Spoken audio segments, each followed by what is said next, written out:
I'm sitting here just daydreaming of Florida while you two are having this discussion. We're all excited, and she's like, you bitches are crazy.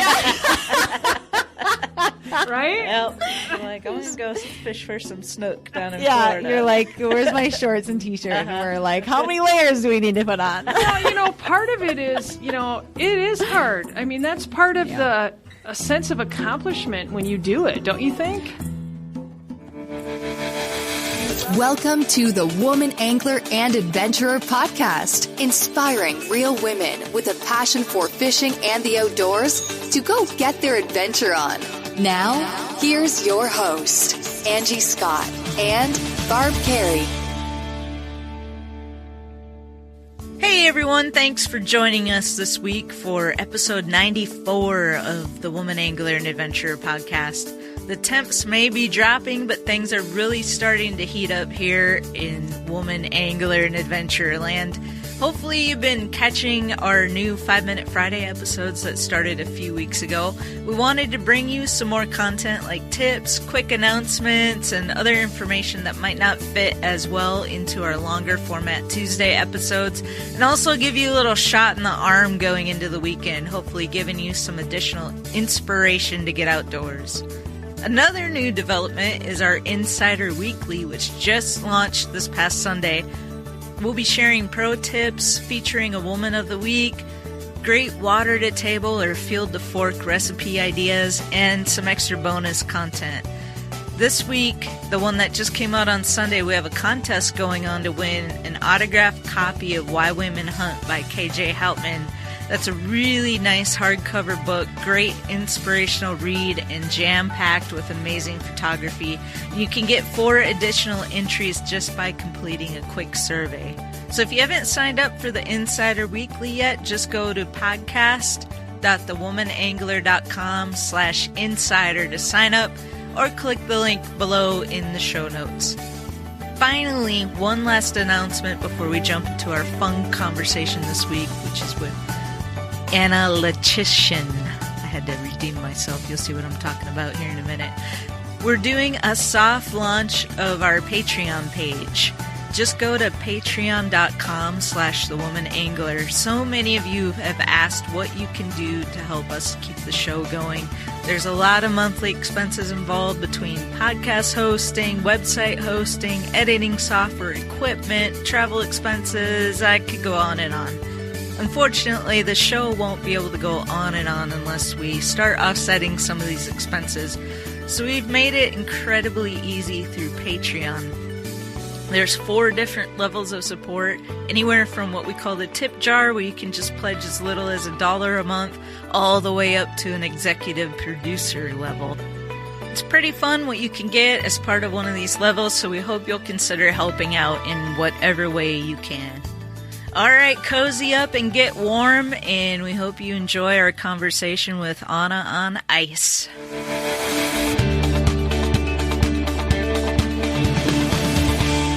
Welcome to another episode of the Woman Angler and Adventurer podcast. And Barb and I, yet again, in the same room. Rumors are going to fly, Angie. They're going to think we're living together. I think we did 4 shows in the last 8 weeks that were in the same building. Insane. I did not move to Nashville. Yeah, and I did not move to Wisconsin. So, but we're making it happen, and we have a super special guest.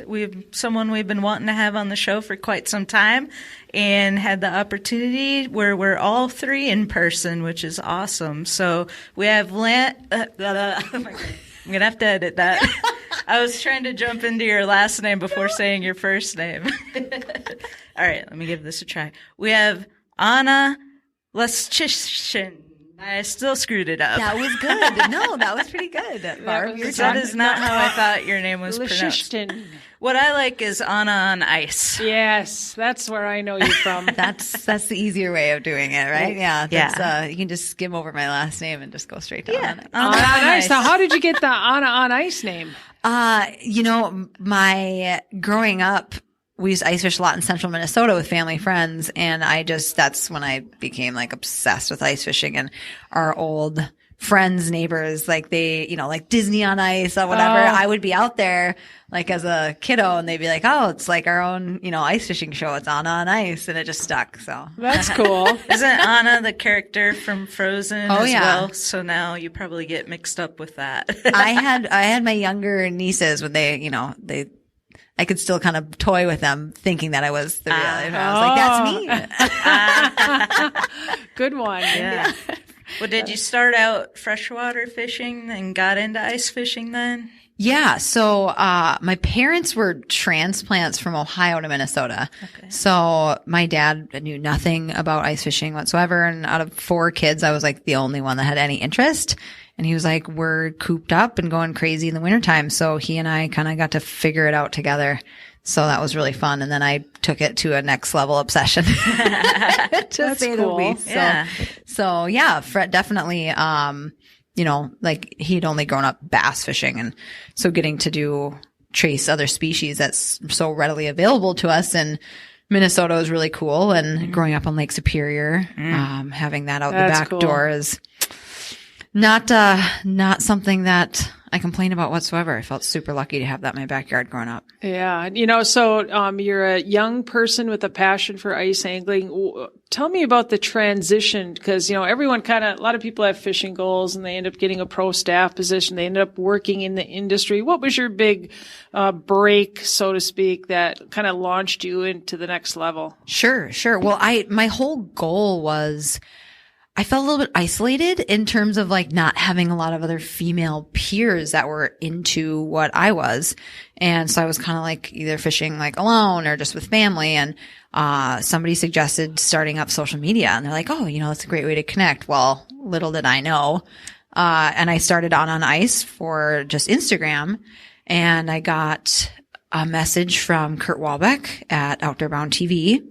And he said, hey, I'm really looking to put more focus on women on our team and in the outdoors. And I really like, seeing what you're doing with your social media. And we'd love to have you come out and fish with us. And that was 3.5, almost 4 years ago. So I pro staffed with Outdoor Bound for 3 years. And then this time last year, I became full-time business manager at Outdoor Bound. So wow. Yeah, it's been really fun. It's been it's like I got to merge my worlds. I was living, my fishing life and then my professional life. So it was really, I feel super fortunate, that I got to merge those two things. So what does work look like? I know a lot of times people have a misconception that people are working in the industry. All they're doing is fishing all the time. I know people think that's all I do is fish. It must be nice. All you do is fish. And little do they know all of it isn't like a real job and not like just fishing all the time. For sure. Well, and in the TV world, really we're acting as a marketing consultant, agency essentially. So my day to day is a lot of working with, advertisers that want to work with us, brands that really want a little bit more, highlighting in just, the TV world, digital marketing world. And lucky for me, I came from the sales world. So I was like, oh, okay. Like I know a little bit about this, but Kurt's been, he's been doing this. He's a pro at it. So I feel really, again, fortunate that he gave me the opportunity and said, hey, I want to take you under my wing and show you kind of what I've been doing and, really kind of pass the torch a little bit to let me handle some more of those business things. And sure, do I have a rod in my car at all times? Maybe my auger? Sure. But, when you're on the road and, getting to, sell some of that advertising, it kind of creates opportunities in travel that I'm like, well, I'm here. Right. And there's some water nearby. So, there's definitely a good mix. Oh, that's awesome. I know I'm the same way. I route my trips based on the lake. Okay, well, if I'm kind of close to this lake, I think I could maybe swing in there because I haven't been there in a while. For sure. I do that stuff all the time. I'm like, well, I'm going to be within a certain mile range. So. So do you find, has it cut into your fishing though a little bit, or do you still manage to? No. Well, if anything, it's almost created more opportunity, I think, and flexibility because we're filming so often. Right. So that's been really cool because I still get to be a part of the filming and production side of it. And, that includes fishing. Kurt and some of our other pro staffers handle more of the hunting side of things.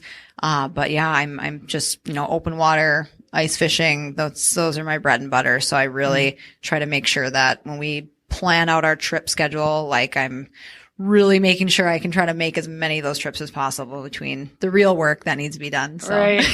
What are some of your favorite destinations? Oh my gosh. How much time do we have?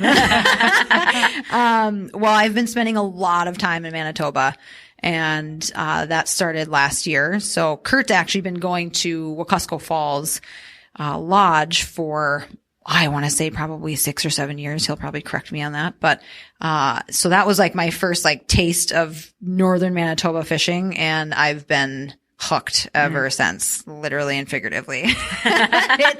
I actually just got back from there early ice. So I was, lucky enough to go last January, and we went in April, and then I just got back. So You caught some monsters up there too. oh my gosh, the walleye up there, just another. I mean, we're using trout rods, for goodness sakes. I mean, Manitoba does such an incredible job when it comes to the fish handling and the fish conservation, like fish first. And it shows in the quality of those fisheries. I mean, it's just something that it's something you have to experience to see it. And it's incredible. The fisheries are just outstanding. So, and I love the barbless rule. oh, right. That makes such a difference. You're unhooking a fish. I mean, first of all, you're thankful if you get it in because you do lose a few more, but they're so easy to unhook and release unharmed, and the mortality rate must be so much higher. It's, I look at just I've actually now, after this last trip, I've gone full blown barbless now, even when I'm fishing here in Minnesota, Wisconsin. And it just makes such a difference in how many of those bigger fish that you get to release back unharmed.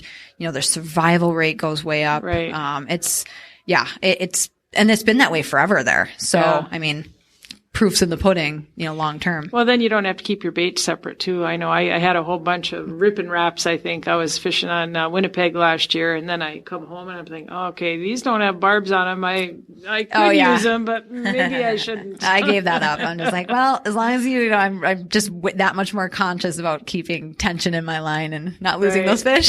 Right. For sure.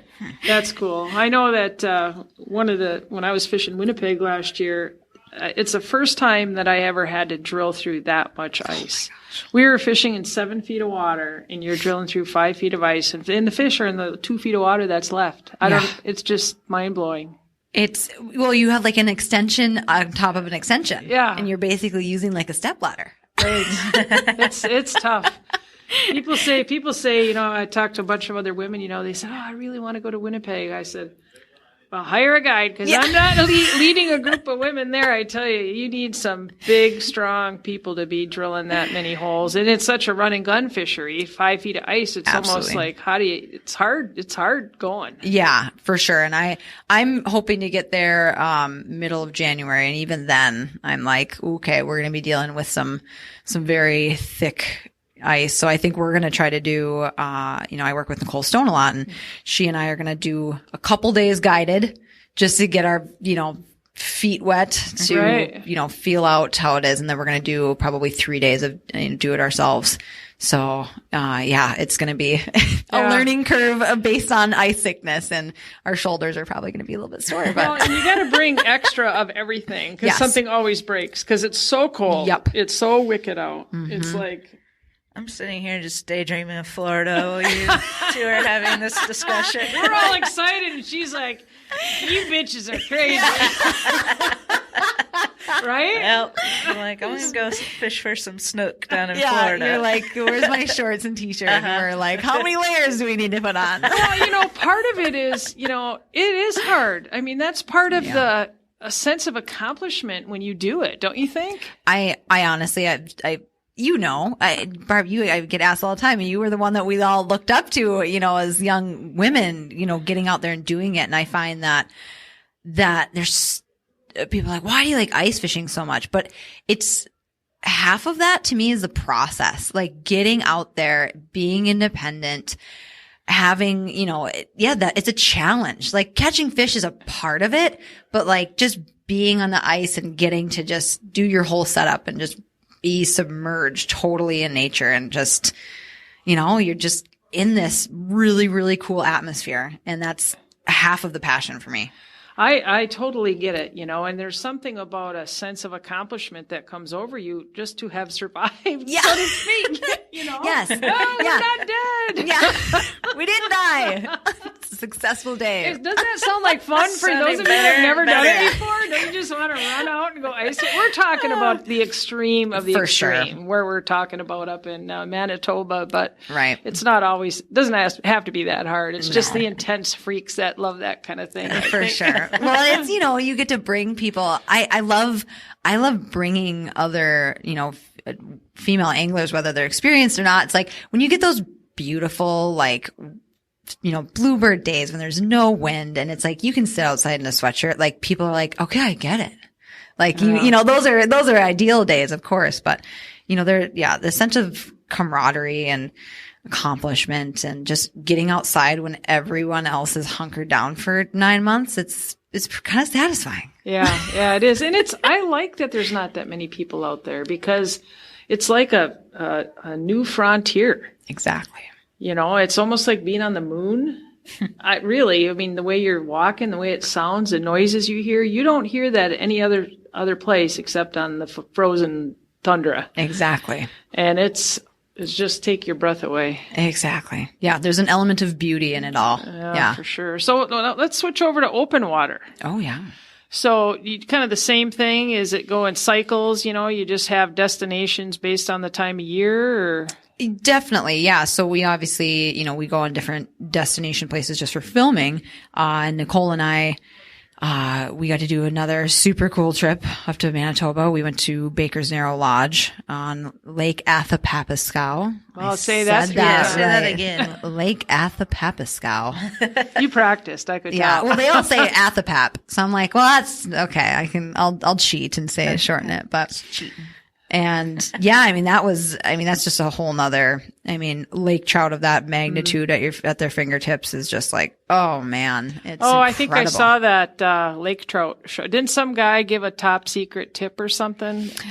Yes, our guide is like, he's got all the, 20 plus, I don't know how many years he's been guiding. He's been doing it for a long time, but yeah, he's got like very specific jigs. He's got very specific things that he baits hooks with. Like he uses beef heart instead of crawlers. And I'm not kidding. He had a lot of tips and tricks that would convince me. I'm going to do this when I get home. And you had to hook it a certain way. Yes. That really detailed. Super detailed. Like if you had any little flash of a hook showing, like you had to put another like little piece of, bait on your hook. So it was just so, and it had to be like hanging at a very specific, well, in his, I get it. Trout are sight feeders, predators, I should say. And it worked. Whatever we were doing, we were out fishing some of the boats around us. So, he's got the experience to prove it. I like the educational component of that, where you're giving that information. A lot of times on shows and stuff, they don't, you're sitting there watching what they're doing and you're hungry for the details that they never share. I really like the way that you share those little details that can make a difference to the person going on their own, whether they're going to be successful or not. Well, and that's the goal, I find, whether I'm filming with Outdoor Bound or Nicole, it's like we want the sport of fishing, the activity of fishing to be approachable.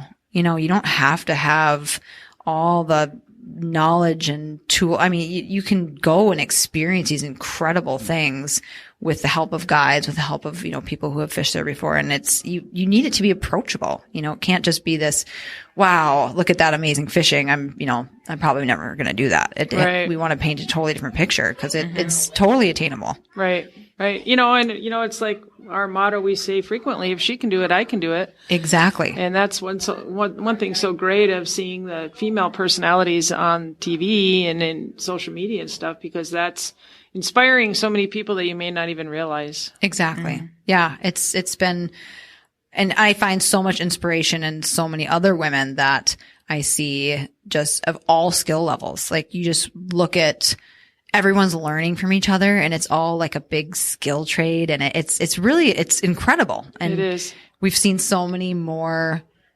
women that are just hungry for that information, and myself included. And it's just really fun to watch it flourish. Yeah, and one of the things that I think is, as I over the years watch things unfold, I think that generally speaking, people are pretty supportive of each other. It hasn't really turned into this, like big competition between people. I think there's plenty of room for everybody, and the more successful one person is, it's only going to help everybody. Exactly. It's not like you can only have one person that's successful. There's room for many, many people, and whatever their goals or dreams are, just go for it. Exactly. Just supporting each other and saying, hey, I really like what you're doing. How can we help each other? How can we support each other? It's super cool to see that. Yeah. I was talking to Kristen Merwin of Women's Anglers in Minnesota, and she was talking about how, the ice fishing tournament, she's got one tent next to her that's in first place, just slaying crappies. And she's not catching anything. And they say, come over here and use this bait that we're trying out. And then next thing she's just hooking in a ton of them. I'm just like, that is so cool. Like, it's not even about the competitiveness. It's just like, how can we, make this fun for each other? Yeah. Right. It was cool. Yeah. I love seeing stuff like that. Like, I went to the border battle this year between Women Anglers in Minnesota and Wisconsin Women Fish, and seeing people helping each other from both sides. It was awesome. Right. I mean, it's a fun competition, but for sure. Yeah. I think for, especially, working with Nicole over the last year, like that's been our biggest motivator. For me, it's a huge reason why I fish. It's getting other girls involved and saying, hey, let's all do this and support each other and get to fish together, get on new bodies of waters, explore different types of fishing, different species. Like that's what it's all about. Yeah, for sure. So how can someone follow you if they want to follow along? So Instagram has been my mainstay for a long time. So it's just at Anna_on_ice. And then I'm also on Facebook. Same thing, on ice. And then my website will be launching this week. So it'll be out. Yeah. Surely it'll be out by the time this comes out then. So lots of tips and tricks and all sorts of reviews and, gears, how to, I just want to be able to really spread that knowledge and, say, hey, this is what I learned. Right. Right. Yeah. Learn from it. You can't learn too much. On ice.com. Is that what that was? Yes. No one had that domain. Perfect. I got it. Wow. That's actually surprising with the Disney's going to be chasing you down. I know. For that one. I might get in trouble. Yeah. They might approach you in a few years and be like, hey, can we buy that? Yeah. And you're like, no, it's my fishing page. Sorry.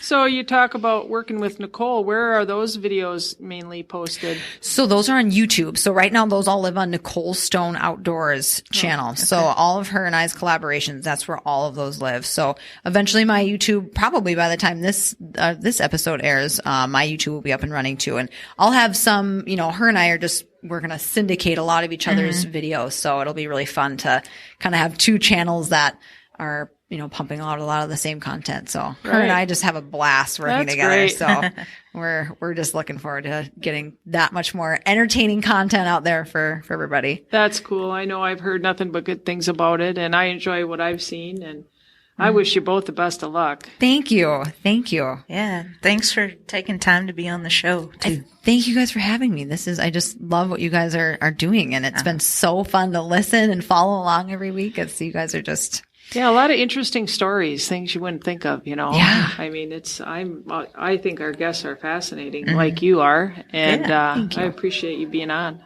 Thank you. Thank you for having me.